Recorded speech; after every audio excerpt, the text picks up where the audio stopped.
tafsiri ya vyeo. King, mfalme. Queen, nataka unijulishe pale kwenye comment section.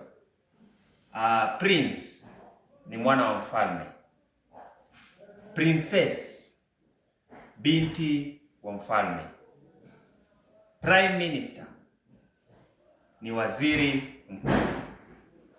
Cabinet Secretary, katibu katika baraza la mawaziri, ama unaweza ukasema kufupisha katibu baraza la mawaziri. Prime Cabinet Secretary, mkuu wa baraza la mawaziri. Pastor ni mchungaji. Pastor, mchungaji. Priest ni kuhani au kasisi. Mwisho kabisa tuna imam.